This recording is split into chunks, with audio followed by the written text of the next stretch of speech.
back to my channel. Today I'm going to be testing out $1 makeup tools as well as $1 makeup products. I got everything from ShopMissA, and I also did a haul video, so that video will be up before this one. So if you're interested in watching how these $1 products and makeup tools work out, then please keep watching. So to start off, I'm just going to use my Smashbox Photo Finish Primer. And this is just a sample I got from Ulta, so I'm going to test it out. So next, I'm going to be testing out the two makeup brushes that I got. I have a flat top brush from ShopMissA. Just looks like this, flat top, and it is the high def brush F1. And then I have like a Kabuki style brush, and this is the high def brush in F4. It just looks like this, like a rounded top.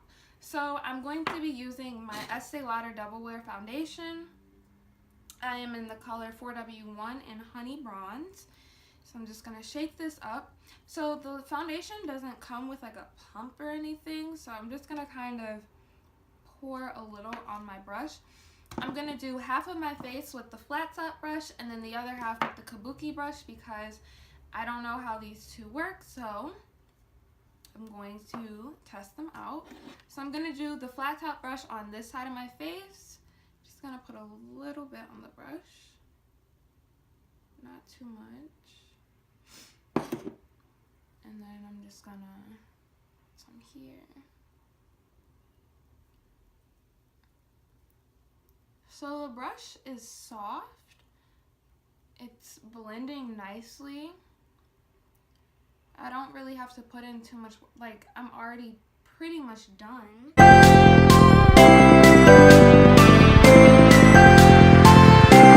Now I'm going to use the round top brush, the Kabuki style brush. I'm going to do the same thing, just put a little bit on the brush. It's so hard when it doesn't have a pump. Then I'm just going to. So with a Kabuki brush, I'm just kind of stippling this on my face.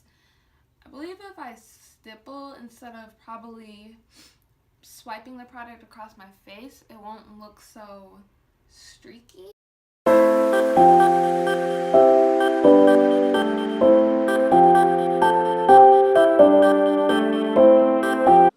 I really like this side more just because I used the Kabuki brush again with this side, and I think because I tapped it and pat it into my face that it just looks more flawless and looks more natural, versus this side kind of looks a little streaky to me when I'm looking in my mirror. I have a mirror down here, that's what I'm looking at, and it looks a little bit streaky, a little less flawless than this side. So I'm really loving this Kabuki brush, but then again, with this brush, it could have just been the way that I was applying it.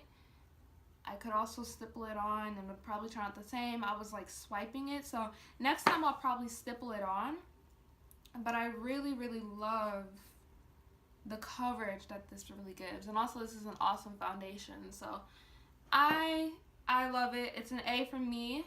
So the next thing that I'm going to do is I'm going to use a beauty blender. It's actually a knockoff beauty blender from ShopMissA, and it looks like this. It's a little bit different than the original beauty blender. The bottom of it is actually like flat and not as round as the original beauty blender.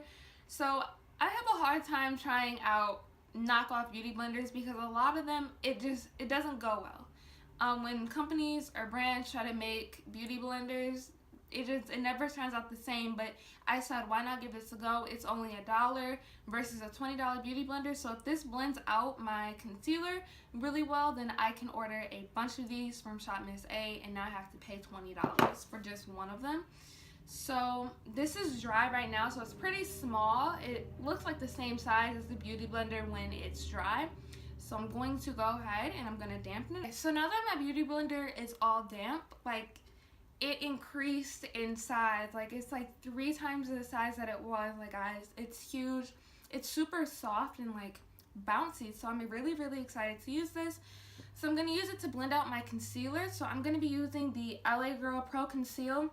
This is also new to me. I know this has been around for like years and years, but it's new to me, and I'm using it in cream beige. So This might be like too light for me, but I guess online we all know how that can be, so I'm just gonna put this underneath my eyes. So now I am going to try to blend this out with the Beauty Blender, the side of the Beauty Blender, and see how this blends out.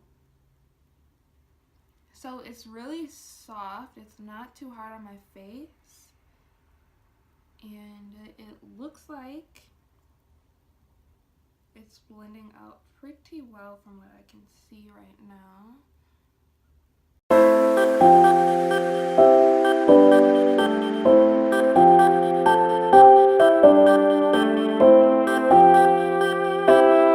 As far as the concealer itself, because it's new to me, I'm not sure if I like it under my eyes. It's super thick and cakey.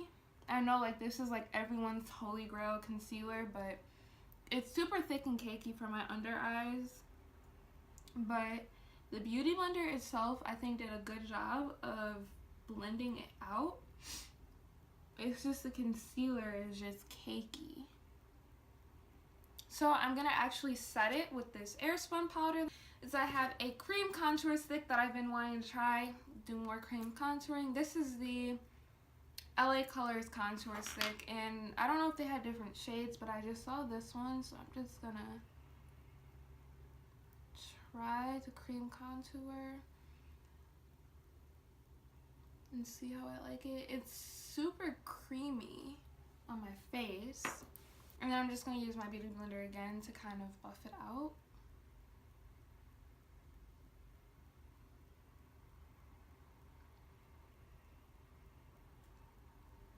Okay, so this really isn't buffing out for some reason. I don't know how I feel about this.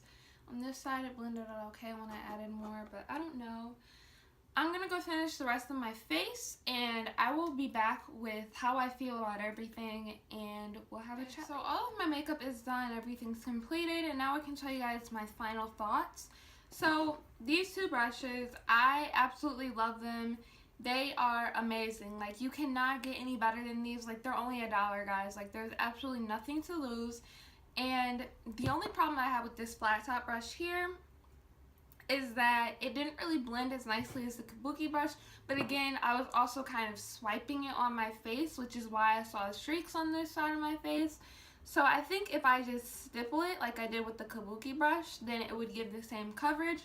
So I absolutely do love these two brushes for blending out my foundation, and I'll definitely be come on, get it together, Brie. I'll definitely be buying more of these off of ShopMissA.com because they're only $1. Next thing that I want to talk to you guys about is the Beauty Blender. This gets huge. Like, the Beauty Blender doesn't even get this big, I don't think. Like, this is just incredibly huge, and it's super soft and bouncy. It did blend out my concealer, I think, amazingly. It's just as good as the Beauty Blender, I think. But I know people are just like, well, sometimes it depends on the color of the Beauty Blender you get and blah, blah, blah. I don't know if that's true with these, but this is super bouncy and super easy to blend out my concealer with. So I really, really, really like this Beauty Blender, or the knockoff version of this. So I will definitely be getting more of these as well. And then I know this, I didn't get it from ShopMissA, but because it's a new product, the LA Girl Pro Conceal. I don't know how I feel about this yet. I don't really like it for under my eyes. I just feel that it's super cakey. It doesn't look cakey from far away, but up close as I was looking at it, I'm just like, it looks cakey. I think it's too thick for under my eyes, but it will probably work really, really well on my brows when cleaning them up. So I might use it for that, but I might give it another try because I know sometimes you just have to learn how to work with products and then you'll learn to like them. So I won't completely bash this product yet. I'll give it another go around. And then the contour stick. I feel like I had to use a lot of this just to get it to blend out properly. I felt like the first time I put this on, the amount that I did, it was blending into essentially nothing, and I didn't like that. So I feel like I had to use a lot of product just to get it to blend out decently. I did go over this with the NYX bronzer in medium, so it does look more pigmented now, but you have to put a lot of this on, and I'm not really too sure about how I feel about this yet either, just because I have to use so much of it. But again, it's only $1. So I feel like this would be definitely worth the money if you're willing to spend $1 on a contour stick. This is something that I think is good for people who are trying to practice contouring or cream contouring and stuff like that. So I think it's worth it. I'll probably purchase this one again too the more I use it. So overall, I have really, really good experience from ShopMissA and the products that were on the website and the products that I bought. I did buy lashes from them, but I didn't want to put them on in this video. I just chose to put on some Ardell lashes, so I will probably be wearing those lashes in my next video. So I hope you guys really, really enjoyed this video. I enjoyed making it. Don't forget to turn your notification bell on so you are notified as soon as I upload a video. And don't forget to subscribe and leave comments and like my videos at all. So I will see you guys in the next video.